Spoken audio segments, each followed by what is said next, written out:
आजपर्यंत बरेच वाढदिवस बघितले, माझं लग्न झालेलं नाही, आता तुमच्या दोघांचं झालंय. मला वाटतं नाही, दुःख जास्त आहे, सुख थोडं कमी आहे.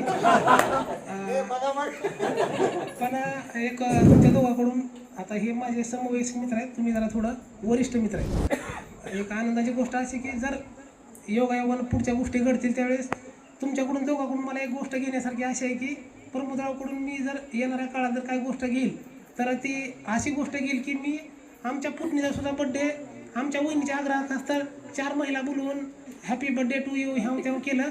पण आज या म्हणजे आमच्या प्रमोदरावचं कौतुक करण्यासारखी अशी गोष्ट आहे की वाटतं की आयुष्यातला पहिलाच योग असं सर असं म्हणजे मी आता कुठं जन्मलोय 4-8 वर्ष झालं. मला असं वाटतं की बोरगावमध्ये अशी पहिली घटना असेल की कुठल्या तरी मुलीचा वाढदिवस आहे, त्याच्या वाढदिवसाला असं काहीतरी व्याख्यान ठेवलंय की जे सरांनी पुस्तकात तर महत्त्व सांगितलं, त्याच्याबद्दल काही विशेष सांगायची गरज नाही. म्हणजे आज अनोख्या प्रकारे त्यांनी जो वाढदिवस साजरा केलाय ते खऱ्या अर्थानं मला वाटतं त्यांच्या मुलीला येणाऱ्या 10-15 वर्षानंतर कळेल की माझं कसं स्वागत केलं होतं. प्रमोदराव त्यांचे फोटो वगैरे सगळे ते सेव्ह करून ठेवा, कारण ती येणाऱ्या काळाच्या वेळेस मोठी होईल त्यावेळेस ते आमच्यासोबतचं फोटो वगैरे ठेवून असं म्हणाल की माझा वाढदिवस आज तिच्या मैत्रिणीच्या वेळेस मोठ्या होतील तिच्या वयाच्या, ती म्हणतील आज तुझ्यासोबत नाही बाई, ज्यावेळेस माझा पहिला बड्डे झाला का त्यावेळेस माझ्या गावातला इतिहास झाला की माझा पहिला बड्डे असा काहीतरी पुस्तकं बदल ज्ञान सांगून आणि एक चांगले व्याख्याते बोलवून साजरा केला होता.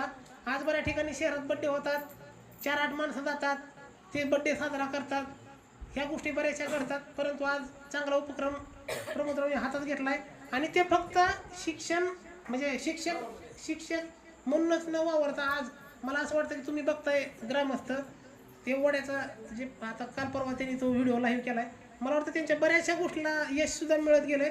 असं वाटतं की थोडंसं गावकरी थोडंसं जर कुठं कमी पडत असेल तर त्यांनी सुद्धा आणखी प्रोत्साहन घेणं गरजेचं आहे. थोडं बाकी सगळं काम त्यांचं चांगलंच आहे, तुम्ही बघताय आम्ही बघतोय. त्यांच्या पुढील कार्यासाठी शुभेच्छा.